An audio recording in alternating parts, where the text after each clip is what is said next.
যোৰহাটত আৰম্ভ হ'ল সম্পূৰ্ণ লকডাউন বৃহস্পতিবাৰে সন্ধিয়াৰ পৰা স্তব্ধ হৈ পৰিছে এতিয়া যোৰহাট 15 জুলাইলৈ যোৰহাটত থাকিব সম্পূৰ্ণ লকডাউন যেহেতু যোৰহাটৰ লকডাউন সন্দৰ্ভত আমি জনাই গৈছো যে যোৰহাটত লকডাউন যেহেতু কৰা হৈছে আৰু সমান্তৰালভাৱে যোৰহাট মেডিকেল কলেজ হাস্পতালতো কোভিড আক্ৰান্ত সংখ্যা বৃদ্ধি পাইছে বা কোভিড আক্ৰান্ত হৈছে চিকিৎসকসকল তেনে পৰিপ্ৰেক্ষিতত আৰু বহু যেহেতু আমি পুনৰবাৰ কওঁ যে লকডাউন দিয়াৰ পাছতে গুৱাহাটী মহানগৰৰ যেহেতু কিছু পৰিমাণে হ্ৰাস পাইছে হয়তোবা লকডাউন দিলে অন্য ঠাইতো কিছু পৰিমাণে হ্ৰাস পাব তেনে ধৰণৰ এক কথা চিন্তা চৰ্চা কৰি লকডাউনৰ ব্যৱস্থা কৰা হৈছে বিভিন্ন ঠাইত হিয়া গোলাঘাটে হওক বা দেখিবলৈ পোৱা গৈছে যোৰহাটতো সম্পূৰ্ণ লকডাউন আৰু যোৰহাটত আমি পুনৰ কৈছো যে যোৰহাটত সম্পূৰ্ণ ৰূপত লকডাউন 15 জুলাইলৈকে বাহাল থাকিব যোৰহাটৰ লকডাউন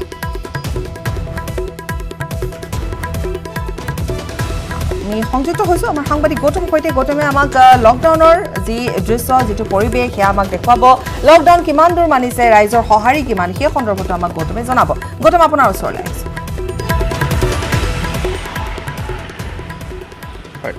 হয় পাপৰি যেহেতু বিগত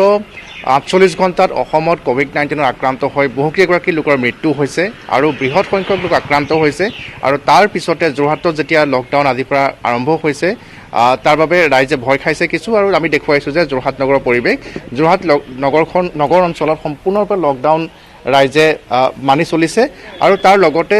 যোৰহাটৰ বতৰো বেয়া যোৱা নিশাৰে পৰা বৰষুণ দি আছে এই মুহূৰ্ততো বৰষুণ অব্যাহত আছে আৰু আমি দেখিছো যে জনশূন্য ৰাজপথ সকলো ব্যৱসায় প্ৰতিষ্ঠানকে ধৰি চৰকাৰী কাৰ্যালয় বেচৰকাৰী কাৰ্যালয় সকলোখিনি বন্ধ থাকিব আজিৰ দিনটোত আৰু তাৰ বাবে এনে ধৰণৰ পৰিৱেশ আৰু আশা কৰা হৈছে যে এই লকডাউনৰ সময়ছোৱাত সংক্ৰমণ হ্ৰাস পাব কিয়নো যোৰহাটত কালিৰ দিনটোতে 32 জন লোকৰ শৰীৰত কোভিড-19 পজিটিভ ধৰা পৰিছিলে আৰু ইয়াৰ ভিতৰত 24 জন লোক এনে আছিলে যাৰ কোনো ভ্ৰমণ বৃত্তান্ত নাছিলে আৰু ইয়াকে লৈ কালি নিশালৈকে যোৰহাটত 289 গৰাকী লোকৰ শৰীৰত কোভিড-19 পজিটিভ পোৱা গৈছিলে আৰু তাৰে ভিতৰত অধিকাংশই সুস্থ হৈ ঘৰলৈ উভতিবলৈ সক্ষম হৈছিলে আৰু পজিটিভ কেছেছ সক্ৰিয় হৈ থকা আছিলে 118টা আৰু তাৰ ভিতৰতে 72 জন যোৰহাট চিকিৎসা মহাবিদ্যালয় চিকিৎসালয়ত 33 জন এয়াৰফোৰ্স হস্পিটেল আৰু 13 জন নবৰাচুক মডেল হস্পিটেলৰ চিকিৎসাধীন অৱস্থাত আছে আৰু পাপুৰি আমি জনাব বিচাৰিছো যে অধিকাংশ লোকে অৰ্থাৎ জেএমচিএছত বা যোৰহাটত যিসকল লোক আক্ৰান্ত হৈছে কোভিড-19 পজিটিভত আক্ৰান্ত হৈছে সেই লোকসকল অধিকাংশই হৈছে এ চিম্পটমেটিক অৰ্থাৎ তেওঁলোকৰ কোনো ৰোগৰ লক্ষণ নাই ৰোগৰ লক্ষণ নথকাকৈ তেওঁলোকে চিকিৎসালয়ত থাকিব লগা হৈছে আৰু এতিয়াৰ পৰা যোৰহাটত এটা যিসকল লোক এনেধৰণৰ এ চিম্পটমেটিক হয় যাৰ কোনো ৰোগৰ লক্ষণ নাথাকে তেনেহ'লে সেই লোকসকল যদি কোভিড-19 পজিটিভো হয় তেনেহ'লে তেওঁলোকৰ নিৰ্দিষ্ট চৰ্ত সাপেক্ষে তেওঁলোকে নিজৰ ঘৰতে কোৱাৰেণ্টাইন হৈ থাকিব পাৰিব সেই কথা ইতিমধ্যে আমাক যোৰহাট জিলা উপায়ুক্তগৰাকীয়ে জনাইছিলে আৰু আজি যোৰহাটত যিসকল চিকিৎসা সেৱা বৃত্তিৰ লগত জড়িত বা চিকিৎসালয়ৰ সৈতে জড়িত বা এছেঞ্চিয়েল যিসমূহ সেৱা আছে কোভিড-19 লগত জড়িত তাৰ লগত জড়িত লোকসকলকহে অহা যোৱা কৰিবৰ অনুমতি দিয়া হৈছে আৰু তাৰ লগতে এই সময়ছোৱাত অৰ্থাৎ লকডাউনৰ সময়ছোৱাত যিহেতু যোৰহাটৰ 19টা ৱাৰ্ডৰ যি পৌৰ এলেকা আছে সেই পৌৰ এলেকাতহে এই লকডাউন বলবৎ হ'ব আৰু তাৰ মাজতে যোৰহাটত আজি কেইটামান বেংক খোলা থাকিব মই সেই বেংককেইটাৰ বিষয়ে জনাব বিচাৰিছোঁ পাপৰি যে ICICI বেংক যিটো য'ত শাখা বৰুৱা চাৰিআলি শাখা ঠিক এইদৰে SBI circle office Punjab national বেংকৰ চাৰ্কুল অফিচ বেংক অফ বৰোদাৰ circle office central bank of ইণ্ডিয়াৰ চাৰ্কুল অফিচ আৰু ইউকো বেংকৰ চাৰ্কুল অফিচ এই বেংককেইটাৰ এইকেইটা কাৰ্যালয় 50% উপস্থিতিৰে খোলা থাকিবৰ বাবে যোৰহাটৰ জিলা দণ্ডাধীশে ইতিমধ্যে অনুমতি প্ৰদান কৰিছে আৰু ঠিক সেইদৰে যি পেট্ৰল পাম্প দুটা পেট্ৰল পাম্পৰ অনুমতি ইতিমধ্যে যোৰহাটত দিয়া হৈছে লাহোটি পেট্ৰল পাম্প আৰু RBCS পাম্প যিটো যোৰহাট ৰেলৱে ষ্টেচনৰ সমীপত আছে সেই দুটা পেট্ৰল পাম্প যোৰহাট নগৰখনত আজি খোলা থাকিব আৰু তাকে বাদ দি সমগ্ৰ নগৰখনত সকলো ব্যৱসায় প্ৰতিষ্ঠান চৰকাৰী বেচৰকাৰী কাৰ্যালয়সমূহ বন্ধ ৰাখিব আৰু যদিহে কোনো লোকে সেয়া নিয়ম ভংগ কৰে অৰ্থাৎ যদি ওলাই আহে যিসকল লোক ওলাই আহিছে তেওঁলোকে যদি কোনো ৰাইজৰ কিছু পৰিমাণে অৱশ্যে 8:34 গৈছে কিন্তু তথাপিতো এই সময়ছোৱাত ৰাইজৰ এক প্ৰকাৰ সহাৰিও দেখিবলৈ পোৱা গৈছে কাৰণ সাধাৰণতে দেখিবলৈ পোৱা যায় লকডাউন আৰম্ভ হোৱাৰ পাছতে পুৱাৰ ভাগত ৰাইজে সামগ্ৰী বিচাৰি ওলাই অহাৰ এটা যেন তেওঁলোকে অভ্যাসত পৰিণত হৈ পৰিছে পুৱাৰ ভাগত লকডাউন বুলি জনাৰ পাছতো কিছু সংখ্যক লোক ওলাই আহে শাক পাচলি বিচাৰি বা কৰবাত গেলামালৰ দোকান খোলা আছে নেকি বিচাৰি গাখীৰ নিবলৈ আহে এনে ধৰণৰ আপোনাৰ যদি মনত আছে গৌতম পূৰ্বতেও আমি দেখিছো এনে ধৰণৰ বহু যুক্তি লৈ তেওঁলোক ওলাই আহে কিন্তু এইবেলি দেখিবলৈ পোৱা গৈছে যে যোৰহাটতো কোনো লোক কিন্তু নাই বাহিৰত সুন্দৰকৈ যেন কিছু পৰিমাণে সহাৰি দিছে হয় নিশ্চয়কৈ পাপৰি আমি দেখুৱাইছোঁ যে মই পুনৰবাৰ উল্লেখ কৰিব বিচাৰিছোঁ যে শেহতীয়াকৈ যি গণসংক্ৰমণ হোৱাৰ দিশে আশংকা যি কৰা হৈছে যোৰহাটত তাৰ বাবেই ৰাইজ কিছু সন্তুষ্ট হৈছে কিয়নো কালি আমি যোৰহাটৰ যি মূল বজাৰ অৰ্থাৎ নিউ বিল ৰোডৰ যি বজাৰ তাতে কুৰুকা সদৃশ পৰিৱেশৰ সৃষ্টি হৈছিলে কোনো ছ'চিয়েল ডিষ্টেঞ্চিং নাই বা বহু লোকে মাস্ক পৰিধান নকৰাকৈ বজাৰ কৰিবৰ বাবে আহিছিলে হিলদোল ভাঙি সেইসকল ৰাইজ দৰাচলতে ওলাই আহিছিলে আৰু সেই বজাৰখনৰ সমীপতে এজন লোকক এম্বুলেন্সৰ জৰিয়তে COVID-19 পজিটিভ লোকক লৈ যোৱা হৈছিলে কিন্তু আমি দেখা পাইছিলোঁ যে ৰাইজ সেইটোক লৈ কোনো পধ্যে ভীতিগ্ৰস্ত নহয় ৰাইজে তেতিয়াও তাৰ সমীপতে বজাৰ কৰাতে ব্যস্ত আছিলে ব্যৱসায়ী সকলো বজাৰতে ব্যস্ত হৈ পৰিছিলে অৰ্থাৎ যিহেতু এই ৰোগৰ বহুসংখ্যক লোকে মই পুনৰবাৰ জনাব বিচাৰিছে এই চিম্পটমেটিক অৰ্থাৎ ৰোগৰ লক্ষণ নাই তেওঁলোকক কেৱল চিকিৎসালয় লৈ যোৱা হয় তাত ভৰ্তি হৈ থাকে আৰু যিসকলৰ পূৰ্বৰ পৰা দুৰাৰোগ্য ৰোগত ভুগি থাকে তেওঁলোকৰ অৱস্থাহে অতিকৈ শোচনীয় হৈ পৰে এই ৰোগত আক্ৰান্ত হোৱাৰ পিছত গতিকে ৰাইজৰ মনত কিছু ভীতি সঞ্চাৰ হোৱা নাছিলে কিন্তু শেহতীয়াকৈ যিহেতু বহুকেইগৰাকী লোকৰ মৃত্যু হৈছে আৰু তাতোতকৈ ডাঙৰ কথাটো হৈছে যে যিটো ছ'চিয়েল ষ্টিগমা অৰ্থাৎ কোনো এজন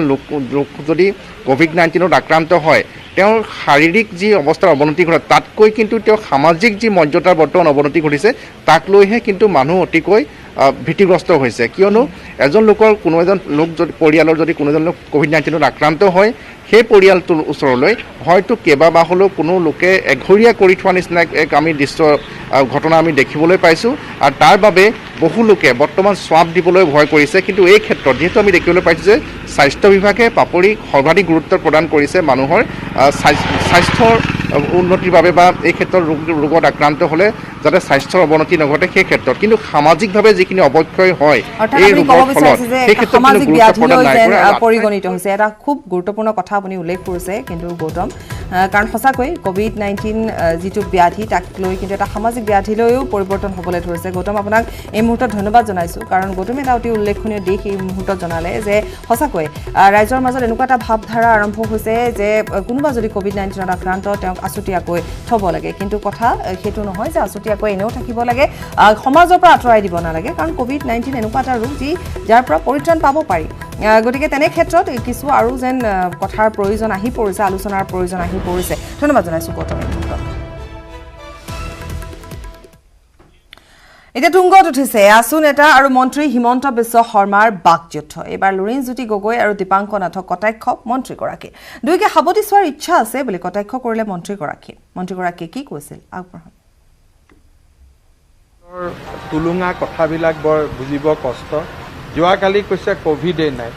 কোভিডে নাই যদি আক্ৰান্ত কাৰ পৰা হ'ব পাৰে কাৰো পৰাতো আক্ৰান্ত হ'ব নোৱাৰে গতিকে লুৰিণ গগৈ আহিলে মই এবাৰ সাৱটিও চাব ইচ্ছা হৈ আছে মোৰ যে নায়ে যেতিয়া ICUত লৈ গৈ ৰোগীসকলে তেওঁক সাৱটিব পাৰে চুমা খাব পাৰে হয় নহয় দীপাংকৰক লৈ আহিলে চুমা খাব পাৰিব তেতিয়া গম পাব এফালে আপোনালোকে কয় অমুক আক্ৰান্ত হৈছে নেকি এফালে আকৌ কয় কোভিডটো মিছা এফালে কয় অমুকৰ পৰা কোভিড বিয়পিছে প্ৰথমতে কোনটো লাইনত তেওঁলোকে ৰাজনৈতিক এটেক কৰিব ঠিক কৰি লওক কোভিডৰ পিছত মই যি ক'ব লাগে কম এনেকুৱা ধৰণৰ কথা বতৰাই মই আজি ইয়াত আহিছোঁ সকলোৰে মনটো ভাল যে মই তেওঁলোকৰ লগত থিয় হৈছোঁ মই বুলি নহয় যিকোনো স্বাস্থ্যমন্ত্ৰী বা যিকোনো মানুহ আহিলে কৰ্মীসকলে ভাল পায় এতিয়া সেইটোৰ যদি এটা নিগেটিভ মিনিং উলিয়াব খোজে তেতিয়াহ'লে মই এইটোৱে বুজিব লাগিব যে তেওঁলোকৰ মানসিকতা সাধাৰণ মানুহৰ মানসিকতা নহয় এইবোৰ গৱেষণা কৰিবলগীয়া মানসিকতা বিপদ সীমা অতিক্ৰম কৰাৰ দিশে আগবাঢ়িছে অৰুণাচল প্ৰদেশৰ বৃহৎ চিয়াং নৈ নেৰা নেপেৰা বৰষুণৰ ফলত উফন্দি উঠিছে চিয়াং আৰু চিবুকৰং নদীৰ জলপৃষ্ঠ বিপদ সীমাৰ প্ৰায় 1 চেণ্টিমিটাৰ ওপৰে বৈ আছে যাৰ ফলত চিবুকৰং নদীৰ পানীয়ে নৈপৰীয়া বহু ঠাই ডুবাই পেলোৱাৰ লগতে কেইবাখনো গাঁৱত বিভীষিকাৰ সৃষ্টি কৰিছে বৰষুণৰ বাবে হঠাতে বিভিন্ন ঠাই জলমগ্ন হৈ পৰাৰ বাবে বহু লোক আবদ্ধ হৈ পৰিছে পাছিঘাটৰ সমীপত হঠাতে নদীৰ বাঢ়নী পানীয়ে বহু লোকক পানীৰ মাজত আবদ্ধ কৰি ৰখাৰ আশংকা প্ৰকাশ কৰা হৈছে আৰু আৰক্ষী প্ৰশাসনে ইতিমধ্যে আবদ্ধ হৈ পৰা লোকক উদ্ধাৰৰ চেষ্টা চলাই থকা দেখিবলৈ পোৱা গৈছে আমি কিছু এই মুহূৰ্তত টিভি স্ক্ৰীণত দৃশ্য দেখুৱাইছোঁ আৰু এনেধৰণে উদ্ধাৰ কৰা দৃশ্য দেখিবলৈ পোৱা গৈছে ফেনে ফুটুকাৰে যিহেতু চিয়াং নদীৰ জলপৃষ্ঠ বাঢ়িছে আৰু তাৰ মাজত আৰক্ষী প্ৰশাসনে আবদ্ধ হৈ থকা লোকসকলক উদ্ধাৰ কৰা দেখিবলৈ পোৱা গৈছে ভয়ংকৰ এক পৰিস্থিতিৰ উদ্ভৱ হৈছে ভয়ংকৰ দৃশ্য কেইবাখনো গাঁৱত বানৰ বিভীষিকা এয়া খৰস্ৰোতা নৈৰ পৰা কেইবাজনো লোকক ইতিমধ্যে উদ্ধাৰ কৰা হৈছে এক্সক্লুচিভ দৃশ্য আমি দেখুৱাইছোঁ আৰু চিয়াং নদী ফেনে ফুটুকাৰে বাঢ়ি আহিছে আতংকিত ৰাইজ আবদ্ধ হৈ আছে বহু লোক তাৰ মাজত এইদৰে প্ৰশাসনৰ লোকে আবদ্ধ লোকসকলক উদ্ধাৰ কৰা দেখিবলৈ পোৱা গৈছে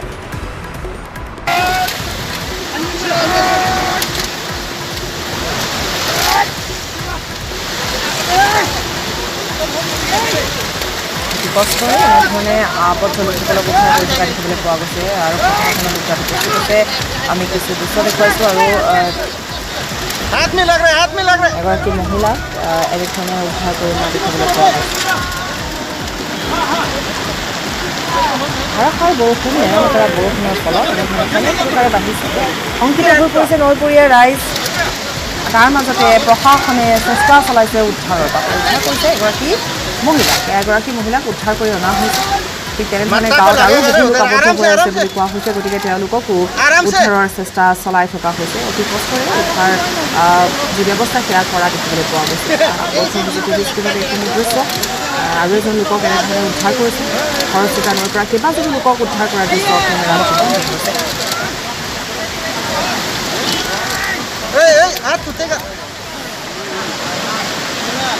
খবৰ আৰু আছে সময় পুনৰ এটি বিৰতি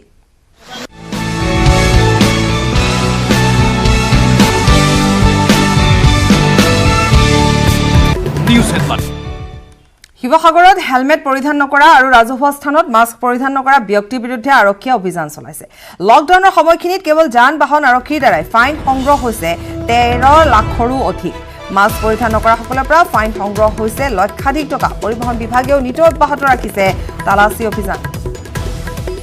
আগবঢ়াইছোঁ জয়জ্যোতি গগৈৰ এক ৰিপৰ্ট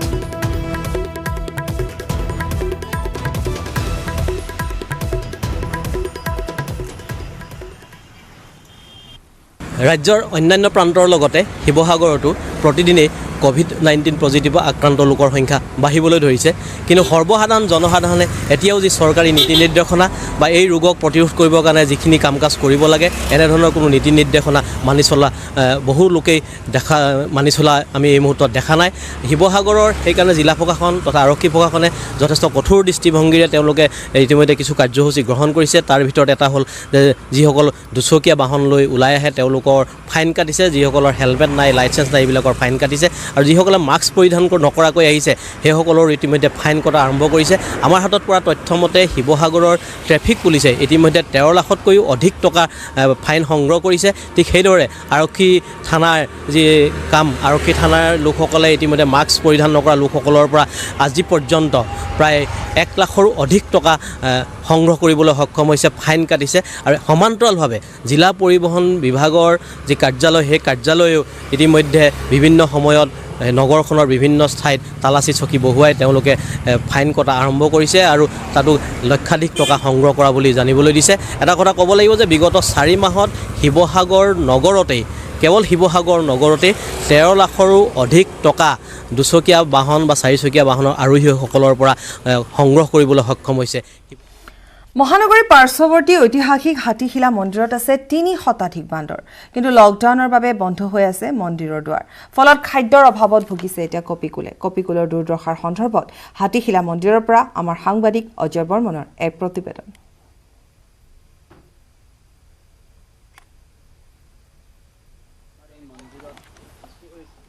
কৰোনা ভাইৰাছৰ যে গণসংক্ৰমণ সেই গণসংক্ৰমণ ৰোধৰ বাবে ৰাজ্য চৰকাৰে যে বিশেষ লকডাউনৰ ব্যৱস্থা কৰিছিল আৰু তাৰে পিছতে মৰিহালী সদৃশ পৰিৱেশ হৈছিল মহানগৰীৰ বিভিন্ন স্থানৰ যি মন্দিৰসমূহত আৰু এই মুহূৰ্তত মই উপস্থিত আছোঁ মহানগৰীৰ পানীখেতিৰ ঐতিহাসিক হাতীশিলা মন্দিৰত আৰু হাতীশিলা মন্দিৰৰ এই দৃশ্য দেখুৱাইছোঁ যে হাতীশিলা মন্দিৰত ইয়াতে বিশেষকৈ বান্দৰ মানে কপিকুলৰ বাসস্থান আৰু বিভিন্ন সময়ত দৰ্শনাৰ্থী আহে মন্দিৰ দৰ্শন কৰিবলৈ আৰু এই কপিকুলকে ধৰি বিভিন্ন জীৱ জন্তু ইয়াতে আছে গৰু মহকে আদি কৰি সকলো জীৱ জন্তুকে তেওঁলোকে খাদ্য দিয়ে কিন্তু যিহেতুকে লকডাউন চলি আছে আৰু পূৰ্বৰ লকডাউনৰ তুলনাত এই লকডাউন কঠিন কৰা হৈছে সেইকাৰণে এটা দৰ্শনাৰ্থীৰ অভাৱ হৈছে আৰু তাৰপিছতে খাদ্য সংকটত ভুগিছে কপিকুলে আৰু এই খাদ্য সংকট মোৰ লগত উপস্থিত আছে এই মন্দিৰৰ যি পূজাৰী তেওঁৰ পৰা কিছু কথা জানিব বিচাৰিম দেও দেখা পোৱা গৈছে যে পূৰ্বৰ তুলনাত বা পূৰ্বতে যিসমূহ ইয়াতে দৰ্শনাৰ্থী আছিল এতিয়া দৰ্শনাৰ্থী আহিব পৰা নাই লকডাউনৰ বাবে তাৰপিছতে এইসকলে খাদ্যৰ সংকটত ভুগিছে বা আপোনাৰ যিখিনি জীৱ জন্তু আছে কি ক'ব এই ক্ষেত্ৰত এই লকডাউন আগতকৈও এইটো বৰ কঠোৰ হৈ উঠিছে গতিকে কোনো মানুহেই নাই মন্দিৰত। গতিকে মানুহ নহ'লে ইয়াতে যিমানবিলাক বান্দৰ আছে এই বান্দৰবিলাকৰতো খোৱা খাদ্য একো নাই। আগত ইয়াত মন্দিৰত যাত্ৰী সদায় আহি আছিল, তেওঁলোকে বিস্কুট বা চিৰা বা মুড়ি এনেকৈ দি আহিছিল, ফল ফকত দিছিল, এই বান্দৰবিলাকে খাইছিল। এতিয়া কোনো মানুহ নাই নোহোৱাৰ কাৰণে এই বান্দৰবিলাকে খাব একো নাপায়, আৰু আমিও ইহঁতক খুৱাব পৰা আমাৰো এতিয়া শক্তি নোহোৱা হৈ গৈছে। মন্দিৰত মানুহেই নাই, আমাক সি বা কমিটিৰ ছেক্ৰেটাৰী প্ৰেছিডেণ্ট বা সদস্যসকলে ইটো সিটো আনি দিছে দেখি আমি কিবাকৈ এখন দেখাই আছোঁ, আৰু তাৰ পৰাই আমি ইহঁতক 2 টাইম অলপ অলপ চাউল ছিটিয়াই দিওঁ, দিলি ইহঁতে খায়, আৰু ইহঁতে সেই খাই ইয়াতে ৰখি আছে। আৰু ওচৰ পাজৰৰ যিখিনি মানুহ আছে সেই মানুহখিনিকো বহুত অত্যাচাৰ কৰিছে ইহঁতে। আৰু ইয়াত কোনোবা যদি একজন মানুহ ফুৰিবও আহিছে তাৰ গাতে জঁপিয়াই উঠি কানি কাপোৰ চিৰি দিয়ে, কাৰণ খোৱা বস্তু ৰাখাত। গতিকে এতিয়াতো মানে বহুত বিপদ হৈ গৈছে এই বান্দৰবিলাকৰ। ইয়াতে এই বান্দৰে বহুকেইজন মানুহৰ কানি কাপোৰ চিৰি দিলে, কামুৰিলে, আঁচুৰিলে, মাত্ৰ খোৱা বস্তু ৰাখাত। কোনোবাই ইয়াত আহে যদিও তেওঁলোকে মানে কিবা আনা বুলি ইহঁতে যে গাতে জঁপিয়াই উঠে, আনকি আমাকো অত্যাচাৰ কৰে। আমাকো কেতিয়াবা কানি ইহঁতে খঙতে আমাৰে গাত জাপ মাৰি উঠি আমাৰ কানি কাপোৰ চিৰি দিয়ে, আৰু আমি কানি কাপোৰ মেলি দি থৈ দিলোঁ, ইহঁতে খঙতে লৈ যায় গাছৰ ওপৰত উঠাই দিয়ে। মানে ইহঁতে খাব নাপায়, কোনোবা মানুহ ফুৰিব আহিলেও তাক অত্যাচাৰ কৰে। আৰু ইয়াৰে ওচৰ পাজৰত যিখিনি মানুহ আছে তেওঁলোকো এতিয়া বহুত অত্যাচাৰ কৰা কৰিছে। হয়, যিহেতুকে লকডাউনৰ কাৰণে দৰ্শনাৰ্থীসমূহ মন্দিৰলৈকে আহিব নোৱাৰা হৈছে, তাৰপিছতে এনেদৰে সংকটত ভুগিছে কপিকুল। হোজাই দিন দুপৰতে নৃশংস হত্যাকাণ্ড, ৰাজপথত ডাইৰেক্ট ঘপিয়াই হত্যা কৰা হ'ল এজন লোকক। ডিমৰু পাৰৰ গড়কাপ্তানী পথত সংঘটিত হৈছে এই হত্যাকাণ্ডত। ডুবিতৰ দাৰ ঘাপত নিহত হ'ল মঞ্জুল হক নামৰ এজন লোক। পত্নীৰ সৈতে স্কুটিৰে ঘৰলৈ উভতাৰ পথত ডুবিতৰ এটা দলে আতৰ্কিত আক্ৰমণ কৰে দম্পতীৰ ওপৰত। স্বামী স্ত্ৰীৰ ওপৰত আক্ৰমণ কৰি ঘটনাস্থলীৰ পৰা পলায়ন কৰে ডুবিতৰ দলটো। ডুবিতৰ আক্ৰমণত মঞ্জুল হকৰ মৃত্যু হোৱাৰ বিপৰীতে সংকটজনক অৱস্থাত চিকিৎসাধীন হৈ আছে পত্নী হাছিনা বেগম। প্ৰতিবেশী ইজাজুল হকৰ পৰিয়ালে আক্ৰমণ কৰাৰ অভিযোগ আহত মহিলাৰ। ঘটনা সন্দৰ্ভত আৰক্ষী অব্যাহত ৰাখিছে অনুসন্ধান।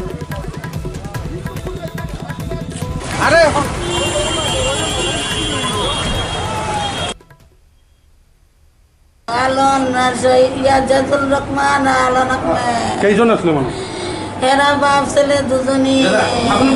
আপনাৰ লগত কি আপনাৰ হাজবেন্ড আছিলে? হাজবেন্ড আছিলে। কি নাম তেখেতৰ? মোহাম্মদ মঞ্জুল হক। মঞ্জুল হক। সিহঁতৰ দুশ্মনী আছে। কাৰ লগত? সিহঁতৰ লগত দুশ্মনী আছিল। কাৰ লগত? সিহঁতৰ ল'ৰাৰ লগত দুশ্মনী আছে। সিহঁতৰ ল'ৰা জুৱা খেলে। কাৰ ল'ৰা? যোনে মাৰিছে তাৰ ল'ৰা চাকিৰে জুৱা খেলে। সি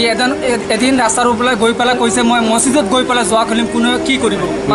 কাৰোবাক খাইছোঁ নেকি? সি কথা কওঁতে চাচাই কৈছে যে মছজিদৰ কথা কি কবি, মছজিদৰ কথা ক'ব লাগে নেকি? জুৱা খেলিব লাগে তই খেল, মছজিদৰ কথা ক'ব নালাগে। তাৰপিছত তাক মাৰিলে। তাৰপিছত মোৰ চাচাই তাক নিজৰ ল'ৰাকক মাৰিলে, দুয়ো শাসন কৰিলে, ৰাজহুৱা পাৰ্টিৰ শেষ মিটাই দিলে। কেছ বেছ হ'লে এইবিলাক মিটি গ'ল। এতিয়া আমাৰ চাচা বজাৰৰ পৰা আহি আছে, সিহঁতে অকলে 3-4জন মিলি পেলাই আমাৰ চাচাক গলা কাটি দিলে। কৰোনাৰ সংহাৰৰ মাজতে ২০২১ বিধানসভা নিৰ্বাচনৰ তৎপৰতা চলাইছে এতিয়া শাসক বিৰোধীয়ে। কংগ্ৰেছ, বিজেপি, IDFৰ সমান্তৰালকৈ সাজু হৈছে আঞ্চলিকতাবাদী গণমঞ্চ। কংগ্ৰেছৰ ভাতৃ সংগঠন যুৱ কংগ্ৰেছেও 30টা সমষ্টিত প্ৰাৰ্থিত্ব বিচাৰি প্ৰেৰণ কৰিছে প্ৰস্তাৱ। ওচৰ চাপিছে 2021 চনৰ বিধানসভা নিৰ্বাচন। কৰোনা ভাইৰাছৰ ভয়াৱহতাৰ মাজতে 2021 চনৰ পঞ্চদশ বিধানসভা নিৰ্বাচনৰ বাবে সাজু হৈছে শাসক বিৰোধী। শাসকীয় দল বিজেপিয়ে জনসম্পৰ্ক অভিযান আৰম্ভ কৰাৰ দৰে কংগ্ৰেছে জিলাই জিলাই সাব্যস্ত কৰিছে মূল্য বৃদ্ধিৰ বিৰুদ্ধে প্ৰতিবাদী সভা। আগন্তুক নিৰ্বাচনৰ বাবে কঁকালত টঙালি বান্ধিছে কংগ্ৰেছৰ ভাতৃ সংগঠন অসম প্ৰদেশ যুৱ কংগ্ৰেছেও। যুৱ কংগ্ৰেছৰ ৰাজ্যিক সভাপতি কামৰুল ইছলামৰ মতে আগন্তুক নিৰ্বাচনত যুৱ কংগ্ৰেছে ৰাজ্যৰ 30টা সমষ্টিত দলীয় টিকট বিচাৰিব। কংগ্ৰেছ দলৰ নেতৃত্বই হওক বা আমাৰ প্ৰাক্তন মুখ্যমন্ত্ৰী ডাঙৰীয়া তৰুণ গগৈ ডাঙৰীয়া তেওঁ বাৰে বাৰে কৈছে যে যুৱ প্ৰজন্মক প্ৰাধান্য দিয়া হ'ব। গতিকে আমি আশাবাদী যে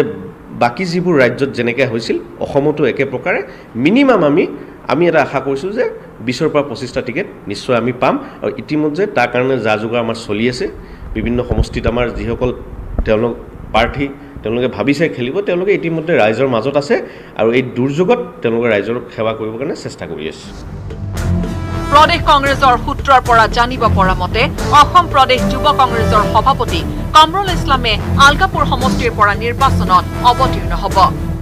অংকিতা দত্তই পুনৰবাৰ আমগুৰি সমষ্টিৰ পৰা প্ৰাৰ্থিত্ব পোৱাটো নিশ্চিত। বিলফু সমষ্টিত মনভি ৰংপি, বোকাজানত ক্লেণ্ডং ইংটি, ধৰ্মপুৰত ৰাতুল পাটোৱাৰী, ডিগবৈত শিৱনাথ চেতিয়া, জলেশ্বৰত গোলাম কিব্ৰিয়াল, নাওবৈচাত জিতেন কলিতা, ৰঙাপৰাত সুনীল তুৰী, বিলাসীপাৰা পূবত নুৰ ছফিকুল ৱাজেদ, পাথাৰকান্দিত শচীন চাহু, বিজনীত নাছিৰুদ্দিন খান, মৰাণত প্ৰাঞ্জল খাটুৱাৰ, ঢকুৱাখনাত কালিদাস কামান, অভয়পুৰী দক্ষিণত প্ৰদীপ চৰকাৰ, বটদ্ৰৱাত অভিজিৎ বৰা টিকটৰ অন্যতম দাবীদাৰ। নিৰ্বাচনত প্ৰতিদ্বন্দ্বিতা কৰিবলৈ সাজু হৈছে কামৰুল ইছলামে। মই ভাবোঁ যে হাইকমাণ্ডে যিটো ডিচিশ্যন ল'ব সেইটোৱে ফাইনেল। আমি হাইকমাণ্ডৰ লগত আছোঁ আৰু তেওঁলোকৰ লগত ইতিমধ্যে কথা অকল মোৰ বুলি নহয়, যুৱ কংগ্ৰেছৰ অকল সভাপতি নহয়, ইয়াত আমাৰ জিলা পৰ্যায়ৰো বহু বিষয়ে আমাৰ এইবাৰ তেওঁলোকে টিকেটৰ কাৰণে যা যোগাৰ কৰি আছে আৰু আমি তেওঁলোকৰ কাৰণে ফাইটো দিম আৰু আমি আশাবাদী যে তেওঁলোকেও টিকেট পাব। নতুন কংগ্ৰেছ নতুন ৰূপত আহিব। 2021 চনৰ বিধানসভা নিৰ্বাচনত যুৱ প্ৰাৰ্থীক অধিক গুৰুত্ব দিব বুলি ইতিমধ্যেই জনাইছে প্ৰাক্তন মুখ্যমন্ত্ৰী তৰুণ গগৈয়ে। কেমেৰা পাৰ্চন নিতুল কৃষ্ণৰ সৈতে Bipul Barman, news 18 Assam north east. পুনৰ বানৰ কবলত গহপুৰ। ব্ৰহ্মপুত্ৰৰ দ্বিতীয়টো বানে জুৰুলা কৰিলে গহপুৰৰ দক্ষিণাঞ্চল। তাৰ মাজতে ব্ৰহ্মাজান, চট্ৰং, কুকুৰজান, হুলেঙি, ডুবিয়া, চেঁচা আদি পাহাৰীয়া নৈ তাণ্ডৱ চলাইছে গহপুৰ উত্তৰাঞ্চলত। কেওফালৰ পৰা অহা নৈ উপনৈৰ বাঢ়নি পানীৰ ফলত গহপুৰৰ সৰ্বত্ৰে এতিয়া হাহাকাৰ পৰিৱেশৰ সৃষ্টি হৈছে। এসপ্তাহৰ পূৰ্বে বান্ধ শুকাইছিল যদিও পুনৰ নিশাটোৰ ভিতৰতে হঠাৎ বানে সকলোবোৰ তছনছ কৰি নিয়াত দিগবিদিক হেৰুৱাই পেলাইছে এতিয়া বনাইটয়। আগবঢ়াইছো পলাশ ফুকনৰ এক ৰিপৰ্ট। গহপুৰত পুনৰ বানৰ তাণ্ডৱ। এফালে উত্তৰাঞ্চলত পাহাৰীয়া নৈৰ ধাৰণ কৰিছে কালৰূপ, আনফালে গহপুৰ দক্ষিণাঞ্চলত ব্ৰহ্মপুত্ৰৰ বাঢ়নি পানীয়ে জলাখলা কৰিছে ৰাইজক। এই মুহূৰ্তত মই উপস্থিত আছোঁ গহপুৰৰ দক্ষিণাঞ্চলত আৰু দেখাইছোঁ কেমেৰাত আচলতে নিশাটোৰ ভিতৰতে ব্ৰহ্মপুত্ৰৰ যি বাঢ়নি পানী সমগ্ৰ দক্ষিণাঞ্চল এক প্ৰকাৰৰ প্লাবিত কৰি তুলিলে, যাৰ ফলত এতিয়া হাহাকাৰ কৰিছে বৰ্ণাঢ্যই। কিয়নো এসপ্তাহৰ পূৰ্বে এই অঞ্চলৰ পৰা বান কমিছিল, এসপ্তাহৰ পূৰ্বে বান শুকাইছিল, কিন্তু পুনৰ নিশাটোৰ ভিতৰতে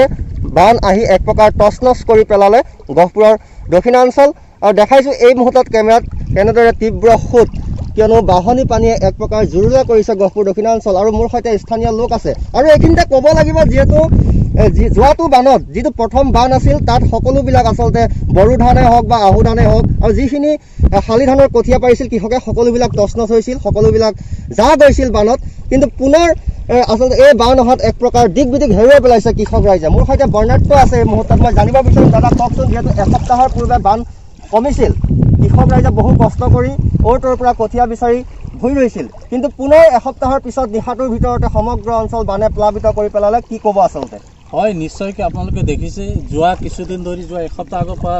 যি ইয়াৰ ব্ৰহ্মপুত্ৰ প্ৰলয়ংকাৰী বানে যি ৰূপ ধাৰণ কৰিছিল, গোটেইখিনি সমগ্ৰ প্ৰায় 20ৰ পৰা অধিকখন গাঁও এই অঞ্চলত গোটেইখিনি কৃষিজীৱী ৰাইজৰ যি কৃষি সম্পূৰ্ণভাৱে পানী যা গৈছিল। বৰ্তমান দুদিন আগত সেই পানী যা যোৱা খেতি কঠীয়াৰ পৰা ধৰি বড়ো ধান, আহু খেতিকে ধৰি পেলাই বাহু ধান সম্পূৰ্ণ পানীৰ তলত যোৱাৰ পিছতো কিছু পৰিমাণে আশা এটা ৰেঙনি আমি দেখিবলৈ পাইছিলোঁ যে পানী শুকাই যাব, কিন্তু এতিয়া আকৌ পুনৰ আজি যোৱা নিশা হঠাতে ব্ৰহ্মপুত্ৰৰ বাঢ়নি পানীয়ে যি কালৰূপ ধাৰণ কৰিছে, এই পানীয়েদি আমি আচৰিত আৰু আমি উদ্বেগ প্ৰকাশ কৰিছোঁ। আমি যথেষ্ট শংকিত হৈছোঁ যে এই অঞ্চলত আমি যিহেতুকে শ বছৰ ধৰি পেলাই এই অঞ্চলৰ বসবাস কৰি থকা ৰাইজে আজিয়েই নহয়, এই যুগ যুগ ধৰি পেলাই এই সমস্যাত সন্মুখীন হৈ আছে, কিন্তু এনেধৰণে বান আহিছে, বান গৈছে, কিন্তু কোনো ধৰণৰ সমস্যা আমি আজিলৈকে সমাধানৰ ক্ষেত্ৰত আমি পাবলৈ সক্ষম হোৱা নাই। ক'ব লাগিব, যিহেতু বানে জুৰুলা কৰা অঞ্চল দক্ষিণাঞ্চল আৰু কিছুদিনৰ পূৰ্বে আচলতে বানে তছনছ কৰি গৈছিল, সকলোবিলাক কৃষকৰ সপোন চুৰমাৰ কৰি নিছিল, কিন্তু পুনৰ এসপ্তাহৰ পাছত বান আহিল, যাৰ ফলত এতিয়া অধিক শংকিত হৈ পৰিছে গহপুৰ দক্ষিণাঞ্চলৰ ৰাইজ।